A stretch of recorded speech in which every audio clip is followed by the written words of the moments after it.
আমাদের যে ধারাবাহিক ভিডিও, আমাদের কাজের ধারাবাহিক কনস্ট্রাকশন কাজের যে ধারাবাহিক ভিডিও, এর মধ্যে আপনারা ওই যে দেখেন বেজ ডালাইটা এবং শর্ট কলাম ডালাইটা আপনাদেরকে আমি দেখিয়েছিলাম।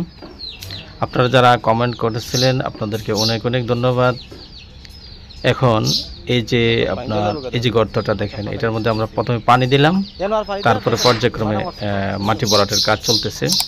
যারা সাবস্ক্রাইব করেন নাই সাবস্ক্রাইব করুন, পাশে থাকা বেল বাটনটা ক্লিক দিয়ে রাখুন।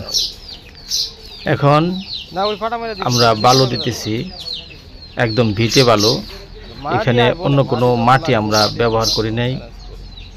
এই যে দেখেন এই গর্তটা, এই গর্তটার মধ্যে আমরা ভিটে বালু দেব, বালু দিব এবং বালু দেওয়ার পাশাপাশি আমরা পাইপ দিয়ে পানি দিতেছি, যাতে সুন্দর করে বালুগুলি যাতে স্ট্রং হয়। প্রত্যেকটা গর্তের মধ্যে আমরা বালু দিতেছি, পাশাপাশি পানি দিতেছি। এই গর্তগুলির মধ্যে যাতে কোনো রকম ফাঁক না থাকে, খালি না থাকে এবং গ্যাস না থাকে, এজন্য আমরা পর্যায়ক্রমে পানি দিয়ে পানির সাথে সাথে বালি দিতেছি। এই বিষয়ে যদি আপনাদের কোনো মতামত থাকে কমেন্ট বক্সে এসে অংশগ্রহণ করতে পারেন, ভালো কোনো কমেন্টস থাকলে করতে পারেন। আর আগের ভিডিওতে যারা কমেন্টস করেছেন তাদেরকে অনেক অনেক ধন্যবাদ। আর যারা আগের ভিডিও আপনারা দেখতেছেন না, অনুরোধ থাকলো শুরু থেকে ভিডিওগুলি দেখে আসবেন। যারা কনস্ট্রাকশনের কাজ করবেন বা নতুন বিল্ডিং করবেন, এই ভিডিও দেখলে আপনাদের কিছুটা উপকার হতে পারে, আপনাদের বেসিক একটা ধারণা হবে কিভাবে কাজ আপনারা করবেন।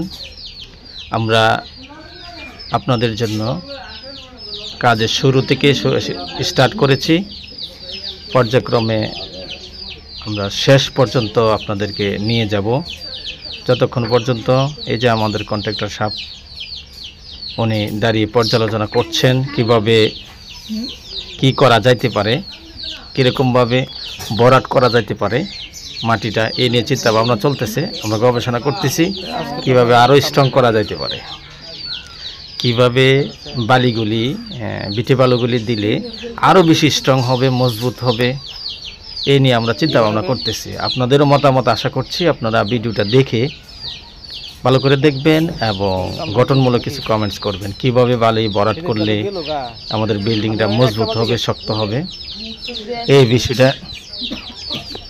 এই বিষয়টার জন্য আপনাদের কাছে রিকোয়েস্ট থাকলো গঠনমূলক কিছু কমেন্টস করবেন, যে আমরা এখানে বালি দিলে কেমন হবে না মাটি দিলে ভালো হবে।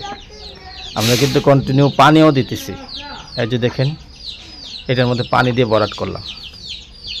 কাজের গঠনগত স্ট্রংনেস কেমন হইলো, এই যে দেখেন আমাদের পাইপ দিয়ে আমরা এখানে কিন্তু এটা অলরেডি মাটি ভরাটের সাথে সাথে পানিও ভরাট করে রাখলাম। এরপরে আমরা দুইজন লোক নিয়োগ করছি, শাপল দিয়ে একদম গর্ত করতেছে, পাশাপাশি পানি দিতেছে। এই কাজটা কত সুন্দর হইতেছে, স্ট্রংনেস হইতেছে। যদি এই ব্যাপারে আপনাদের কোনো ধারণা থাকে তাহলে কমেন্ট বক্সে এসে আমাদের সাথে অংশগ্রহণ করেন, অনুরোধ থাকলে অংশগ্রহণ করার জন্য। এইটা দেখেন এটা একদম দেবে গেছে এবং এটা পরিপূর্ণভাবে আমরা ফিল আপ করলাম। আর এখানে ফিল আপ করে আমরা পানি আটকে রাখছি। আর এখানে এই যে দেখেন পুরাটা আমরা পানি দিয়ে আটকে রাখলাম এবং কন্টিনিউ আমরা পানি দিতেছি।